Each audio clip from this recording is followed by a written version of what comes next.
पूर्वसंध्येला विरोधी पक्षाच्या वतीनं आपणा सर्वांशी संवाद साधण्याची ही कायमस्वरूपीच प्रथा आहे आणि त्या प्रत्येप्रमाणे आपल्या सर्वांच्या बरोबर संवाद साधण्याकरता म्हणून या ठिकाणी उपस्थित असलेले काँग्रेस पक्षाचे ज्येष्ठ नेते माजी मंत्री विजयराव वडेट्टीवार, आमच्या पक्षाचे शिवसेना उद्धव बाळासाहेब ठाकरे पक्षाचे विधिमंडळ नेते आणि माजी मंत्री आदित्यजी ठाकरे, त्याचबरोबर काँग्रेस पक्षाचे विधान परिषदेतील वरिष्ठ नेते सन्माननीय बंडूजी पाटील, शिवसेना उद्धव बाळासाहेब ठाकरे पक्षाचे वरिष्ठ नेते आणि माजी मंत्री अनिल भाऊ परब, काँग्रेस पक्षाचे नेते अमीनभाई पटेल आणि आपल्या सर्वांच्या मनामध्ये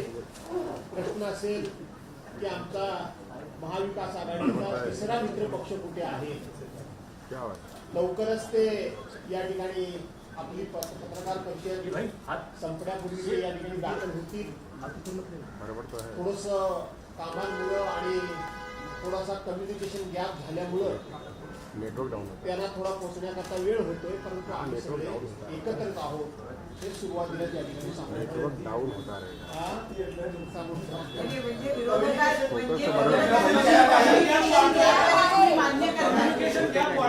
आपल्या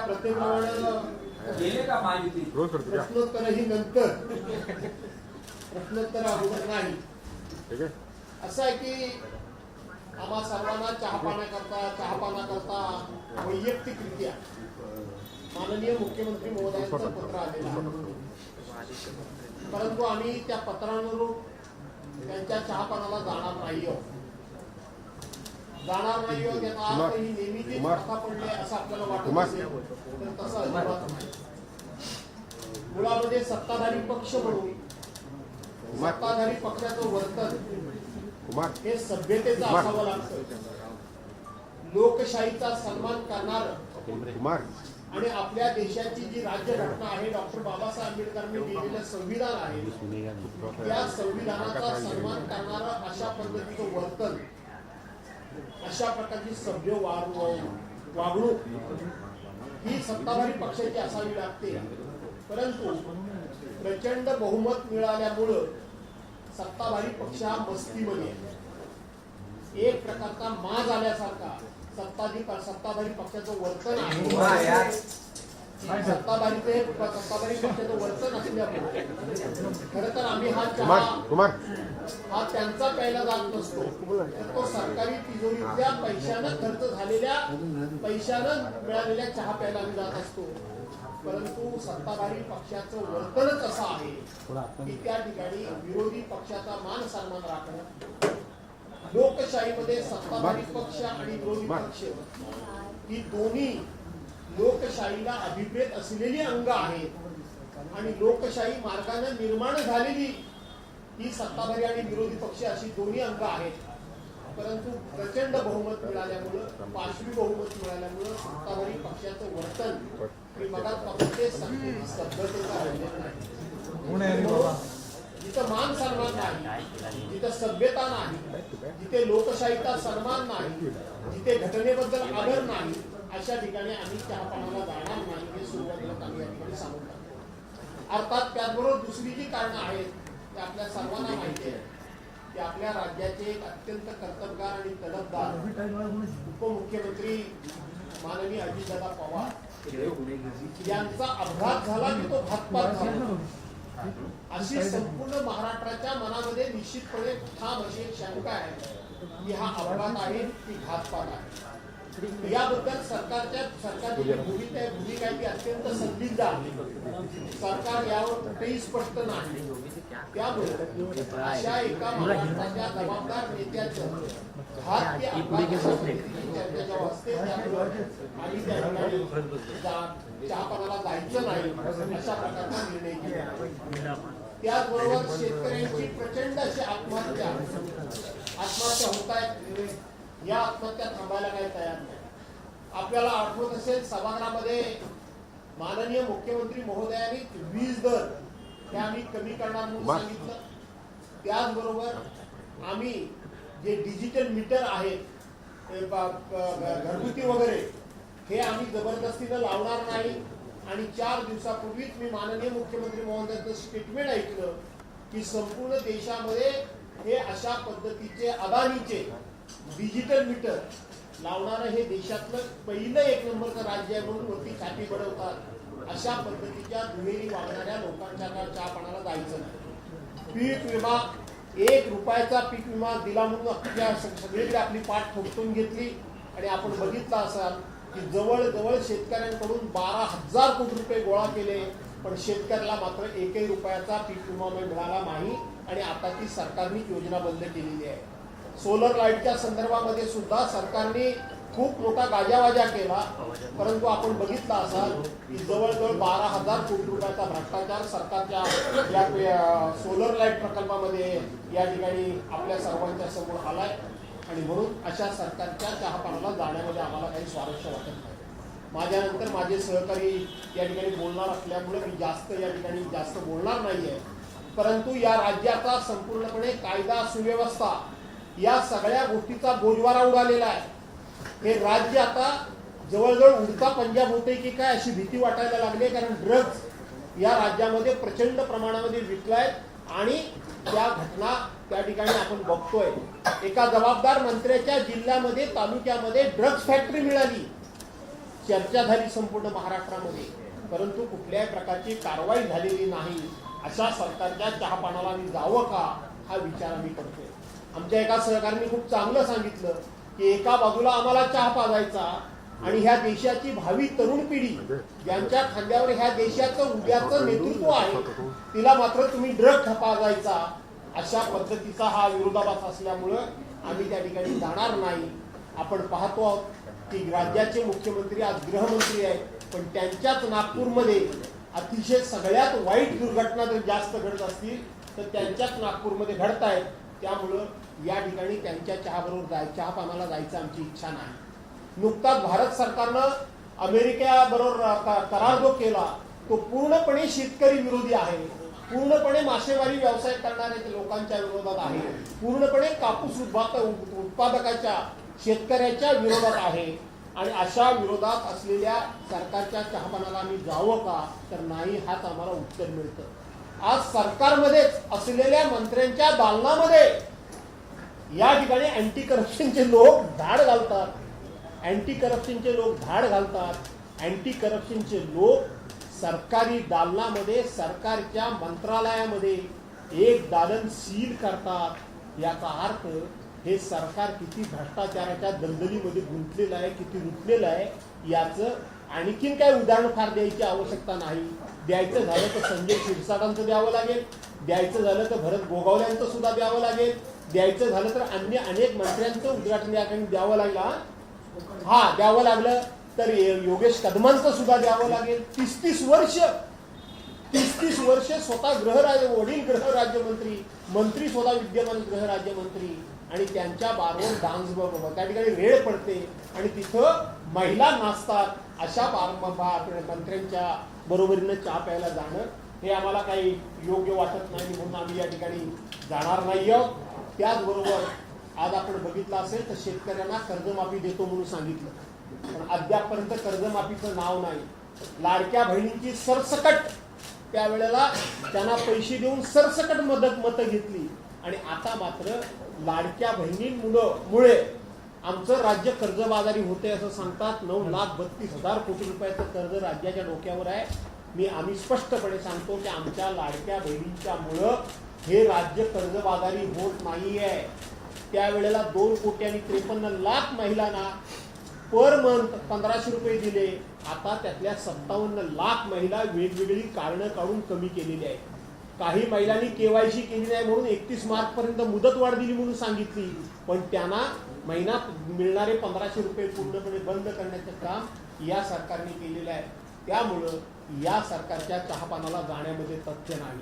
आणि त्याच्याही उपर हे सरकार किती मस्तीत आहे बघितलं असाल. आपण विधानसभेच्या आतापर्यंत झालेले अध्यक्ष आणि झालेले विधान परिषदेचे सभापती इतके वर्षाच्या आमच्या सगळ्यांच्या अनुभवामध्ये सभापती किंवा अध्यक्ष कुठल्याही पक्षीय कार्यक्रमाला गेल्याचे आम्ही कधी पाहिले नाही.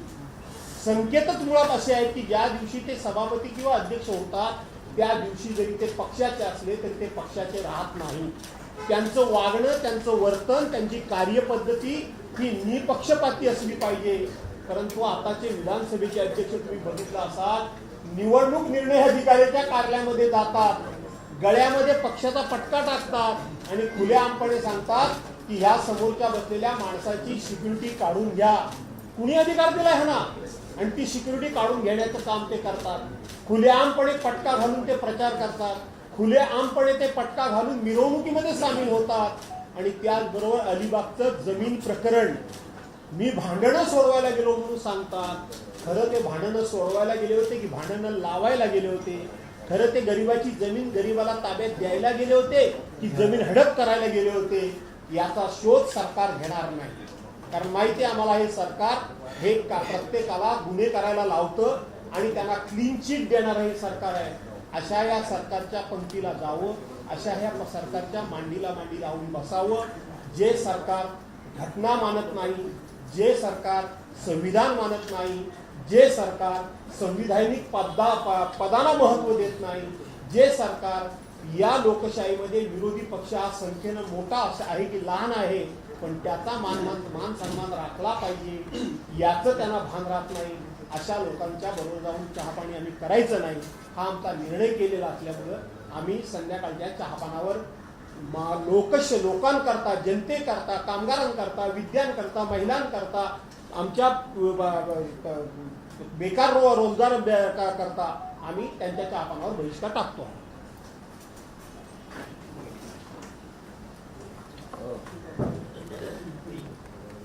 आजच्या प्रेसला उपस्थित सर्व मान्यवर आणि मित्र,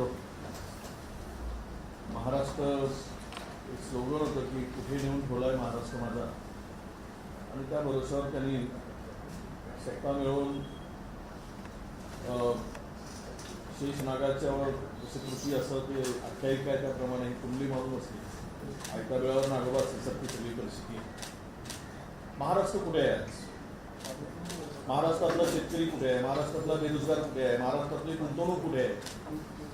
केवळ घोषणा आणि लोकांची फसवणूक यामध्ये आता महाराष्ट्राची चर्चा जगभर पसरते. ड्रग्समध्ये तर महाराष्ट्र खूप पुढे गेलेला. पहिल्यांदा प्रश्न एकूणच निर्माण होतो की चहा पाण्याला का जायचं. या राज्यातील विद्यमान उपमुख्यमंत्र्यांचा विमान अपघात होतो. शासनाकडून केवळ 2 ओळीचा एक लाईन अशी म्हटली जाते की यामध्ये कुठेही कोणीही अपघातावर प्रश्नचिन्ह निर्माण करू नये. का करू नये? हा घातपात आहे की अपघात आहे या संदर्भात महाराष्ट्रभर देशभर चर्चा सुरू आहे आणि सरकारची भूमिका विरुद्ध आहे हे आता संपूर्ण महाराष्ट्रभर आहे. अशा वेळेस आम्ही का जाय? शेतकऱ्यांच्या आत्महत्येच्या संदर्भात थोडासा उल्लेख झाला. माननीय आमच्या काय अवस्था शेतकऱ्यांची या ट्रेड डील नंतर USA करारानंतर काय परिणाम होणार यावर महाराष्ट्राच्या मुख्यमंत्र्यांच्याकडून काही आलं काय आतापर्यंत? मकावर काय परिणाम होणार आहे? जे तुरडाळीवर जे काही या संदर्भातले टीका आहेत शेतकऱ्यांची त्यांचं कंबरनं मोडणारे सगळे आता निर्णय महाराष्ट्रामध्ये कुठेही MSPने शेतकऱ्यांचा माल खरेदी केला जात नाही. कोणताही शेतकऱ्यांचं उत्पादन खरेदी केलं जात नाही. सोयाबीन असू दे, कापूस असू दे. त्यावेळेस CCIने कापूस खरेदी निम्म्यावर आणली आणि ज्याचं अटी घातल्या अजूनही 40% 45% कापूस शेतकऱ्यांच्या घरात पडून आहे. व्यापाऱ्यांनी 4,500 रुपयापर्यंत शेतकऱ्यांची लूट केली. हे काय कुंभकर्ण आहेत की काय? हे झोपून आहेत. या शेतकऱ्यांच्या संदर्भात अजिबात त्यांना कळवू नये. म्हणजे शेतकऱ्यांची लूट चालली. सोयाबीनला 4,000 रुपयाच्या पलीकडे 1 रुपया मिळाला नाही. मका शेतकरी 5,200 रुपये MSP होता. महाराष्ट्रामध्ये आमचं चॅलेंज आहे सरकारला की कुठेतरी या MSPने मक्याची खरेदी झाली का? 1,500-1,600 रुपयाच्या पलीकडं व्यापाऱ्यांनी शासनाने तर खरेदी केलाच नाही. व्यापाऱ्यांनी सुद्धा या शेतकऱ्यांना जिवंतपणे मरण यातना देण्याचा निर्णय घेतल्यासारखं त्याची लूट केली. शेतकरी आपण पाहतो काल मागच्या महिन्यामध्ये एका यवतमाळ जिल्ह्यामध्ये एका महिन्यामध्ये 22 शेतकऱ्यांनी आत्महत्या केली. 22. मराठवाड्यामध्ये एका महिन्यामध्ये 76 शेतकरी मृत्यूला कवटाळतोय. आता हे शेतकऱ्यांच्या आत्महत्या जरी सगळ्यांना सामान्य आणि दुर्दैवानं लोकांना असं वाटायला लागलं की आमच्या सगळ्या पोट भरलेल्या लोकांना की हा नेहमीचाच प्रश्न येतोय, का होत आहे, का थांबत नाहीये. यावरून सरकारची भूमिका आहे शेतकरी विरोधी भूमिका आहे. त्यामुळे अशा शेतकऱ्यांच्या आपण याला जायचं. खरं तर दुर्दैवानं महाराष्ट्रातल्या एका शेतकऱ्याला सावकारांच्या कर्जामुळं त्याला किडनी विकावी लागते. तो आमच्या जिल्ह्यातील चंद्रपूर जिल्ह्यातील शेतकरी आहे, रोशन पुढे नावाचा शेतकरी. किडनी विकली कंबोडियामध्ये जाऊन. म्हणजे सावकारी पाश हा शेतकऱ्यांचा रोज गळा ओढतोय. आणि हे सावकार या खुर्चीवर बसून महाराष्ट्राच्या त्या सावकाराला प्रोटेक्शन देण्याचं काम सरकार नाही तर सावकार रुपये सावकाराचा चेहरा मास्क घालून ही शेतकऱ्यांना लुटण्याचं काम चाललेलं आहे. मी आपल्याला महाराष्ट्राच्या संदर्भात आता सांगताना भास्कररावजी बोलले लाडक्या बहिणीच्यामुळे कर्जबाजारी झालं, त्यामुळे आम्ही राज्यामध्ये बाकीच्या योजनांना कात्री लावली सांगत असताना तुम्ही दावोसमध्ये जाऊन 30 लाख कोटीचं करार केले. 30 लाख कोटीचे करार. होत्या कंपन्या ज्याची काही ऐपत नाही 2000ची काही कंपनीच्या नावानं सगळे इंडियन कंपन्या परदेशात जात आहेत. काय तुम्ही गेला तिकडे येऊन काय गुंतवणूक आली याचं जर व्हाईट पेपर आम्ही मागणी करणार या संदर्भातला व्हाईट पेपर काढा म्हणून. कारण काढलंच पाहिजे. महाराष्ट्राच्या पुढे सगळे चित्र पुढे आलं पाहिजे.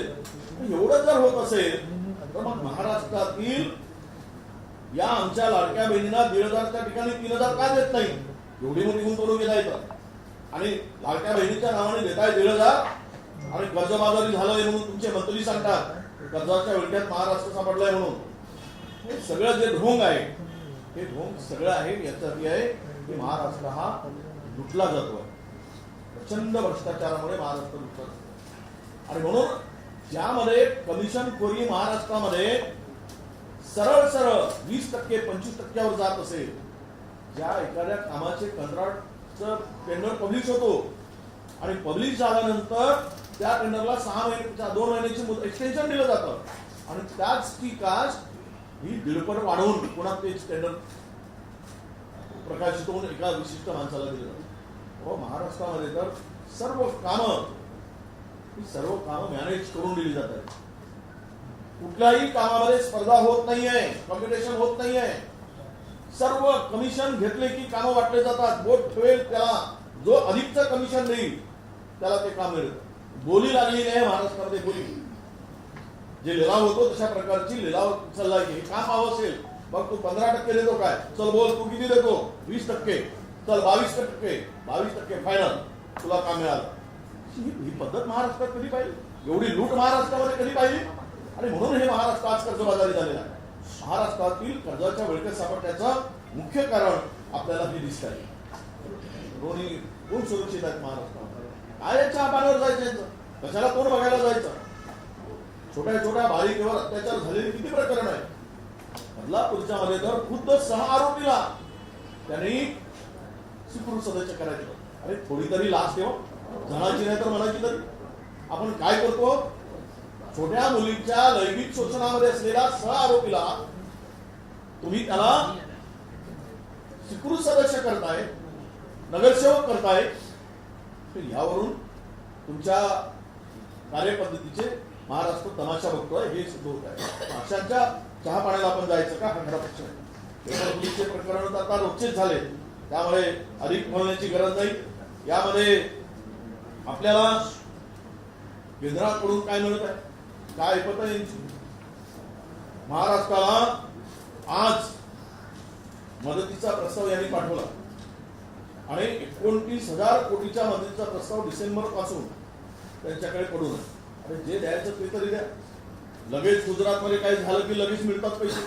महाराष्ट्राला अजून पैसे मिळाले नाहीत, अद्याप पैसे मिळाले नाहीत. शेतकरी एवढा मोठा मागच्या वर्षीच्या संकटामध्ये आहे, त्याला काहीच मिळालं नाही आणि सरकारची अजून काही त्या संदर्भातली भूमिका नाही. म्हणजे अतिवृष्टी झाली, महापूर आलाय, सगळं पशुधन गेलं, प्रचंड नुकसान झालं, शेतकऱ्यांना कुठली मदत अजून केंद्राकडून मिळाली नाही. फक्त 781 कोटी रुपयाची मदत मागितली होती केंद्र सरकारकडून, या सगळ्यामध्ये ती सुद्धा दिली नाही. हे दुर्दैवानं या ठिकाणी सांगावं लागतं. पीक विम्याच्या संदर्भात माननीय भास्कररावजी सांगितले की आपल्याला बनवाबनवी होती, म्हणजे लोकांना मूर्खवण्याचा, शेतकऱ्यांना निवडणुकीच्या तोंडावर जे काही खेळ केला गेला. पण आपल्याला खरा गंभीर प्रश्न आपल्यापुढे महाराष्ट्रातील जनतेला चहा पाण्यावर बहिष्कार आम्ही का घालतो, तर महाराष्ट्र आता महाराष्ट्र राहिला नाही. महाराष्ट्राला महाराष्ट्र ठेवलं नाही, तर महाराष्ट्राला भ्रष्टाचारी महाराष्ट्र म्हणून एक उपाधी मिळायचं. तुम्हाला सांगतो, पर्यावरणाचं संपूर्ण ऱ्हास चाललं. नागपूर जिल्ह्यामध्ये रिझर्व असलेली वनविभागाची जागा, नागपूर शहराच्या लगत असलेली ती जागा 600 एकर जागा, वनव्याप्त जागा 1 लाख रुपये एकर प्रमाणे 600 एकर जागा अदानींच्या देशात घातली. कुठे पर्यावरणाचं? चंद्रपूरमध्ये ताडोबा सारख्या रिझर्व टायगर सेंच्युरी मधली खाण कोळशाची जे आम्ही थांबवून ठेवलं होतं, आमच्या सरकारने स्टे केला होता, त्यावेळेस तुम्ही स्टे दिला होता की खाण पुन्हा त्यांना मंजूर करून दिली अदानी.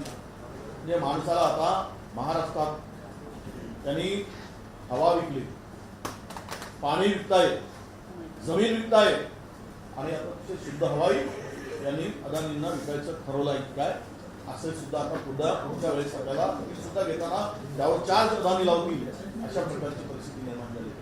सर्रास वनजमिनीचा ठाणे जिल्ह्यातील 4000 हेक्टर जमीन, वनजमीन जी खाजगी वनजमीन होती, त्यामध्ये वनजमीनच होती ती.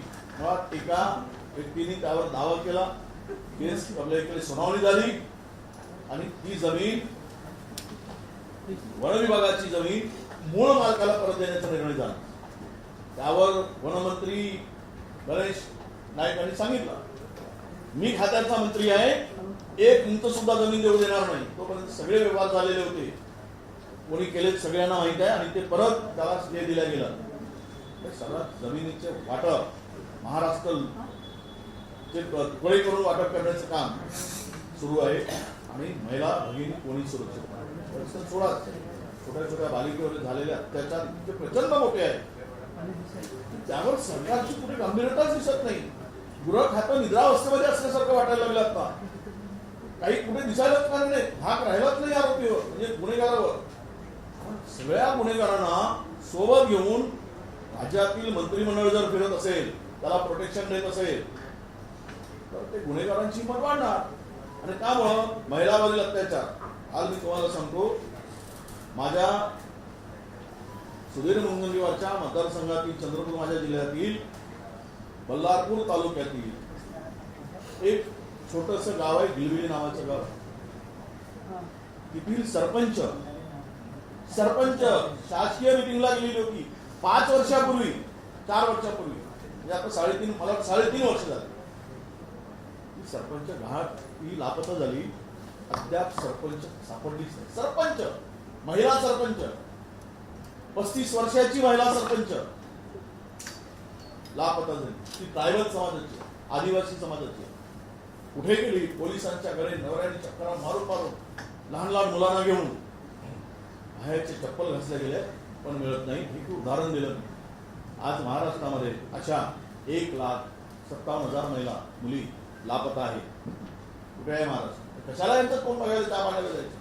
म्हणून आम्ही सर्वांनी चहा पाण्यावर बहिष्कार घालण्याचा निर्णय घेतलेला आहे.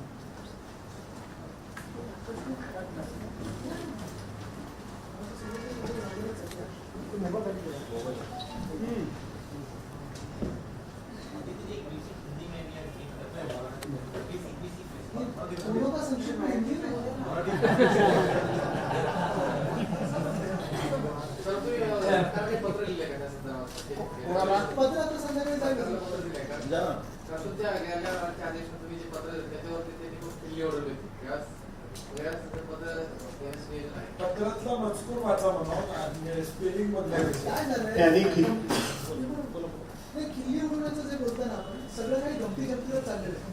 आपण जर एखादं राज्य पाहिलं तर आता जसं कोणी सन्माननीय नेत्यांनी सांगितलेलं आहे, जसं ग्रामीण भागात आणि शहरी भागात तुम्ही मला एक तरी महाराष्ट्रात असा जिल्हा दाखवा जो खऱ्या अर्थाने सुजलाम सुफलाम आहे. आज जर आपण पाहिलं तर जसं शेतकरी आत्महत्यांचा विषय आहे, पीक विम्याचा विषय आहे, जे काही नुकसान गेल्या 4 वर्षात झालं असेल 1 रुपया तरी शेतकऱ्यांना मदत गेला आहे का? पण सगळं काही नुसतं रेटून द्यायचं, हाऊसमध्ये खोटी आश्वासनं द्यायची, हे सगळं एका बाजूला सुरू असताना दुसऱ्या बाजूला आपण पाहिलं असेल परवाकडचीच घटना आहे मुलुंडमध्ये. मेट्रोचं चालू काम असताना ते जे काही पॅरिफिट पडलंय की काय पडलंय, अनेक लोकांनी त्याच्यावर ट्विटरच्या माध्यमातून, बातम्यांच्या माध्यमातून संशय व्यक्त केला होता. तरी देखील कुठेही काही ऍक्शन झाली नाही. त्याच्या खाली एक रिक्षा चिरडली गेली, एक गाडी चिरडली गेली, 2 व्यक्तींचा तिथे मृत्यू झालेला आहे. किंमत काय लागली त्याला? 5 लाख. म्हणजे ही आपल्या आता जीवनाची किंमत आपल्या राज्यामध्ये झालेली आहे. हे मला सर्वात मोठं दुर्दैव. जे स्वतःला इन्फ्रामॅन परत त्यांच्यात पण भांडण, इन्फ्रामॅन मी की तू, हे गेले 2 वर्षात आम्ही की 2 वर्षात तुम्ही, अशी जी भांडणं चालू आहेत, त्यांनी एक तरी आम्हाला उदाहरण दाखवा या महाराष्ट्रामध्ये की जे ते इन्फ्रास्ट्रक्चर बनवलेलं आहे ते नीट केलेलं आहे. कोस्टल रोडवर चला, ते म्युझिकल रोड काही केला, विरोध नाही, चांगला आहे, कोणाला काही अजून गंमत जमत करायची असेल तर करा, पण खरोखर त्याच्यावर 7.5 कोटी खर्च करण्यासाठी ते केलाय का?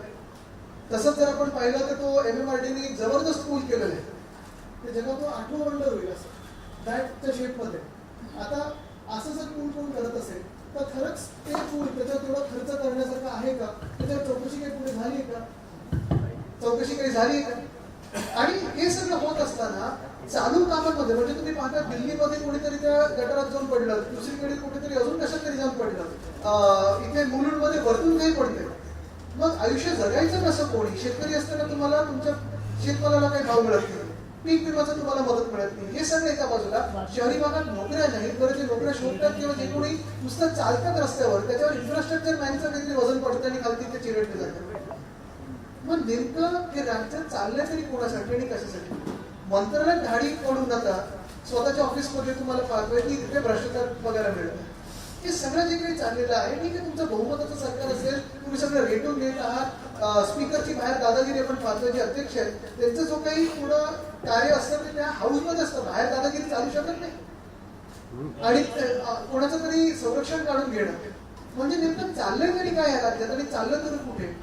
गतिमान सरकार, पण हे नो एंट्री मध्ये गती यांनी वाढवलेली आहे. ह्याचा आपण विचार करणं गरजेचं आहे आणि म्हणूनच आम्ही तो बहिष्कार टाकत आहोत. आम्हाला काय जाऊन चहा पण तिथे चहा प्यायला कोण ब्लॅक टी घेईल, कोण ब्लॅक कॉफी घेईल वगैरे, हे सगळं सर्व असतं. पण काळ्या चहा आणि काळ्या कॉफी ह्याच्यापेक्षा जे काळे धंदे जे आहेत त्याच्या विरोधात आम्ही हा आवाज उठवलेला आहे. आणि विरोधी पक्ष म्हणून आम्ही जे करत आहोत ते लोकांचा मत आपल्याच माध्यमात येतं, म्हणून आम्ही पत्रकार परिषद देतो.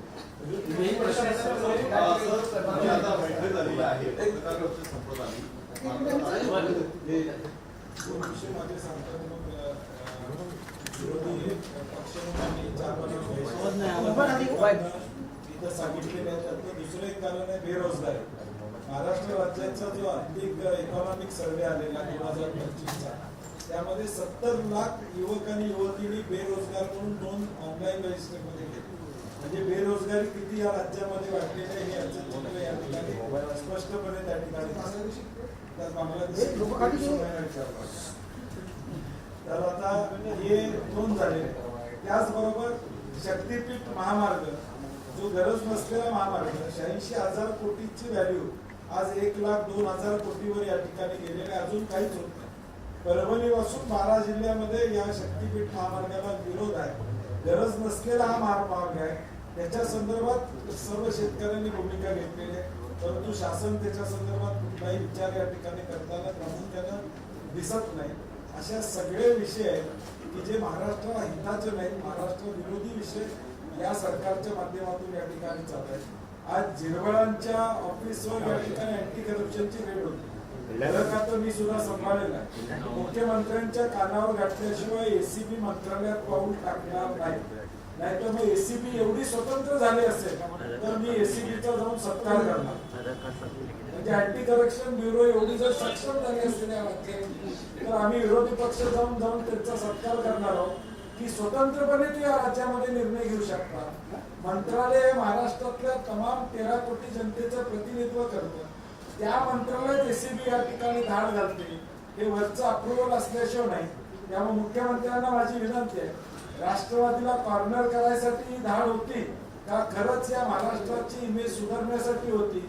इमेज सुधारण्यासाठी असेल तर उद्या अधिवेशन चालू व्हायच्या आधी झिरवळांचा राजीनामा घ्या. नुसती पीएची बदली करून त्या ठिकाणी चालणार नाही.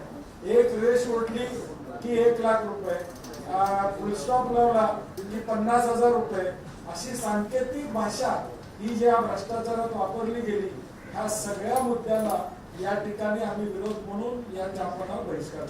विरोधी पक्षनेता नसणार आहे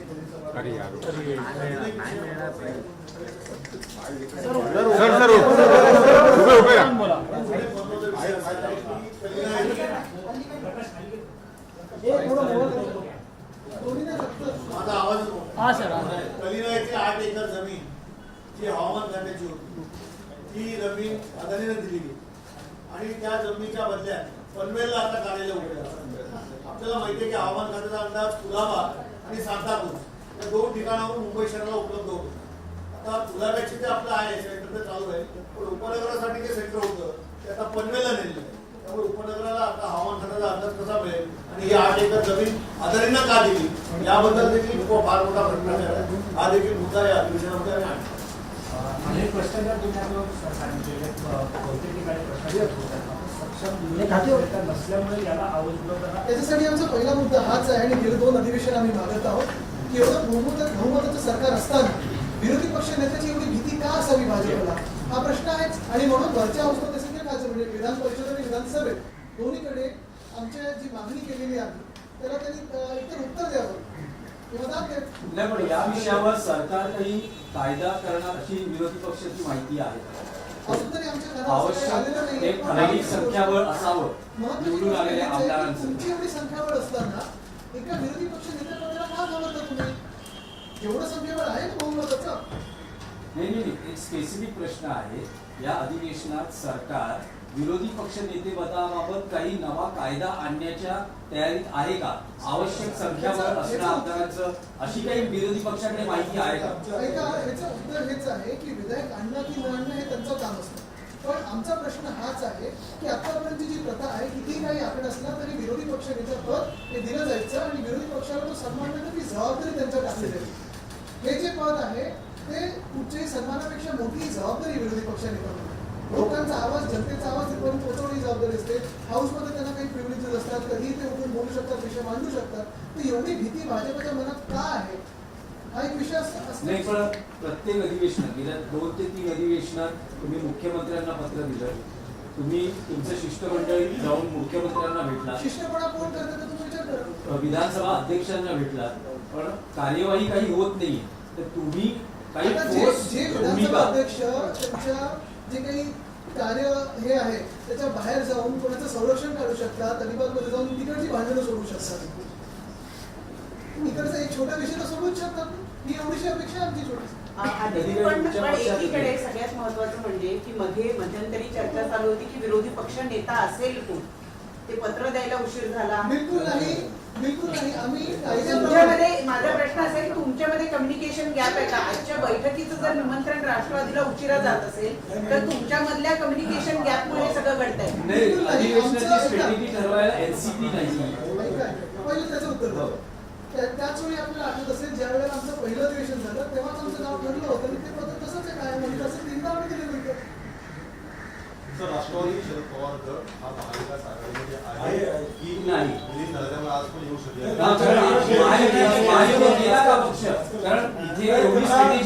जयंत पाटील साहेब, शशिकांत शिंदे साहेब सांगायला आहे. जितेंद्र आव्हाड एका कार्यक्रमात ते यायला गेले होते. आमचं तिघांचंही बोलणं झालं, परंतु प्रेसची टाइम तुम्हाला 2ची दिली असल्यामुळं त्यांच्यासाठी थांबा. ते म्हणजे सुरू करा, अडचण काही नाही म्हणून आपण प्रेस सुरू केली. असं आहे की मुळामध्ये जयंतराव पाटलांना मी पर्सनली फोन केला, मी त्यांच्याजवळ बोललो. त्यांनी त्याच दिवशी सांगितलं की मी आज येऊ शकत नाहीये, पण तरी देखील जितेंद्र आव्हाड, शशिकांत शिंदे आणि आमच्या लोकांना आणि रोहित पवार यांना मी स्वतःहून कळवतो. आपणही त्यांना फोन केला आता इथे येत असताना सुप्रियाताईंचा देखील फोन आला की आमच्याकडून थोडासा उशीर झालेला आहे, पण तरी देखील आम्ही आमचा माणूस पाठवतोय. या स्वतः अनिल परब साहेबांच्या फोनवर फोन सुद्धा आला होता. त्यामुळे तुम्ही जे काय म्हणताय किंवा तुम्हाला जे काय म्हणजे तुमच्या मनामध्ये आहे म्हणा किंवा तुम्हाला जे वाटतं तसं काही नाही. आमच्या मनात नाही.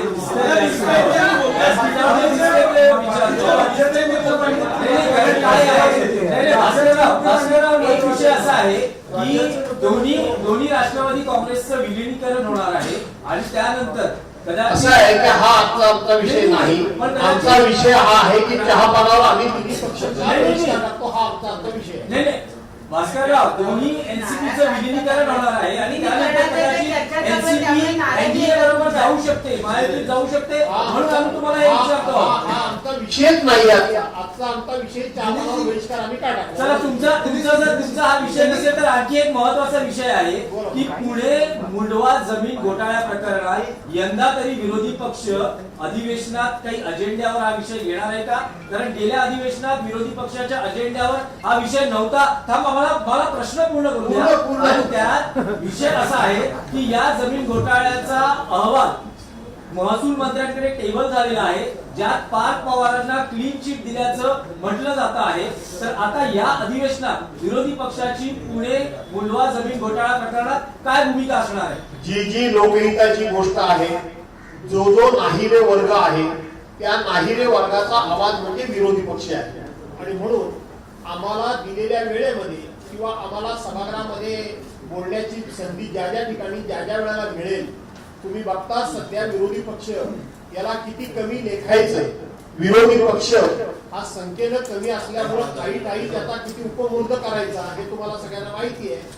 म्हणून महाराष्ट्रातल्या जनतेच्या हिताच्या दृष्टीने जे प्रश्न असतील ते आम्ही मांडणार. नाही स्पेसिफिक विषय स्पेसिफिक प्रश्न आहे. जर तुम्हाला सभागृहात जर हा विषय सभागृहात हा विषय मांडू दिला नाही तर तुम्ही सभागृहाच्या बाहेर पायऱ्यांवर आंदोलन करणार का? जी तुमची वैधानिक आयुध आहे त्याद्वारे हा मुद्दा मांडणार का? सर्वप्रथम भास्करराव, याचा तुम्ही गेल्या वेळेसही असंच सांगत होता. तुम्ही म्हणालात की स्ट्रॅटेजी माहिती नव्हती, तुमच्यापर्यंत विषय आला नव्हता. त्याचा तर उत्तर घेणार की नाही.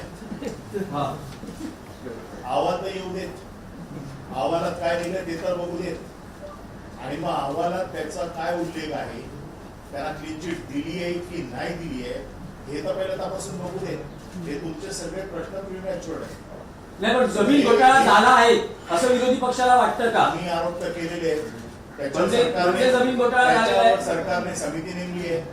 समितीचा अहवाल अजून टेबल झालेला नाहीये. ज्या दिवशी अहवाल टेबल होईल त्या दिवशी आम्हाला तो वाचायला मिळेल आणि मग त्याच्यानंतर विरोधी पक्ष आपली भूमिका ठरवेल. अहवाल टेबल व्हावा म्हणून आपण काय त्याच्यासाठी प्रयत्न करणार का? प्रश्न उपस्थित करणार? 100% अहवाल टेबल करावाच लागेल. शासनाचा अहवाल आहे तो टेबल करावा लागेल किंवा तो नाकारावा लागेल आणि नाकारावा असं सांगावं लागेल. मुंडवा प्रकरणामध्ये अधिकची माहिती आम्ही गोळा केलेली आहे. काय आधी माहिती सांगा. हो, ही आता नाही, सभागृहात मला वेळ मिळणार नाही साहेब. नाही, जर वेळ मिळाली नाही तर अधिवेशन काळामध्ये आपण बाहेर सांगतो.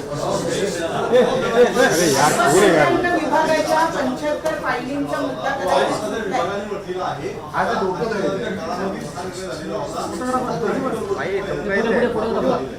बघा, ज्या तारखेमध्ये ते अपलोड झाले ना, सकाळची घटना होती, 11:30च्या दरम्यान सुप्रीम घोषित केलेली होती. आणि ती वेळ बघा तुम्ही, 3:09 वेळ आहे. सीएमने स्थगिती का दिली हा प्रश्न येतो. नाही, आणखी एक विषय आहे. या अर्थसंकल्पीय अधिवेशनात यंदा राज्यसभेची निवडणूक होते आहे. महाविकास आघाडीची काय भूमिका आहे? कारण संजय राऊत यांचं असं म्हणणं आहे की शरद पवारांनी त्यांच्याकडे इच्छा व्यक्त केली आहे की त्यांना पुन्हा राज्यसभेवर जायचंय. महाविकास आघाडीची काय भूमिका आहे? नाही, या अधिवेशनाच्या काळातच ही निवडणूक आहे. भाग नाही, अधिवेशनाच्या काळात होत असेल तो अधिवेशनाचा भाग नाही. या सभागृहाचे आमदार त्यासाठी मतदान करणार आहेत. या सभागृहाचे आमदार त्यासाठी मतदान करणार आहे. हा, बोला. 75 ज्या फायली आहेत त्या प्रकरणामध्ये अल्पसंख्याक विभागाच्या सचिवांनी मुख्य सचिवांना पत्र लिहिलं आहे. त्याच्यात त्यांचं असं म्हणणं आहे की निर्णय आधीच झाला होता, अपलोड फक्त नंतर करण्यात आले. असं आहे की आताच आम्ही तुम्हाला सांगितलं की निर्णय आधी झाला असेल नसेल हा सुद्धा शंकेत आणि वादाचा भाग, पण झाला जरी असला तरी सुद्धा सकाळी 8:46 माननीय उपमुख्यमंत्र्यांचा अपघात होतो. ती बातमी सगळी जंजर होते आणि त्याच्यानंतर अगोदर जरी निर्णय झाला असेल आणि नंतर 3:09 तो निर्णय जर तुम्ही अपलोड करत असाल तर शेवटी तुम्ही तुमच्या केलेल्या कामाबद्दल किंवा तुम्ही घेतलेल्या निर्णयाबद्दल शंका येणं स्वाभाविक आहे. एवढी घाई काय होती, कशाबद्दल एवढी गडबड केली, याचा अर्थ कोणाचे तरी व्यक्ती हितसंबंध गुंतलेले आहेत म्हणून हे घडलेलं आहे. Thank you sir. धन्यवाद. धन्यवाद सर. धन्यवाद. थँक्यू. बोला ना यार. हिंदी नहीं चाहिए ना?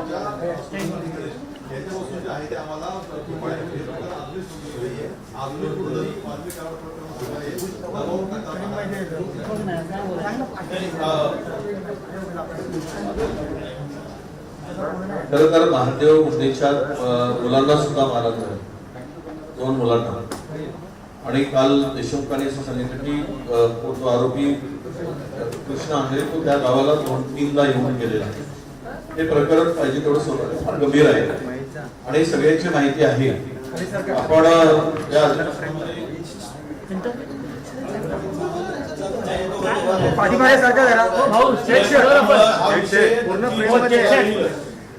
कारण बीड जिल्ह्यात महाराष्ट्रातील कायदा सुव्यवस्थेचे दिनवडे झाले, कायदा सुव्यवस्था शिल्लकच राहिलेली नाही.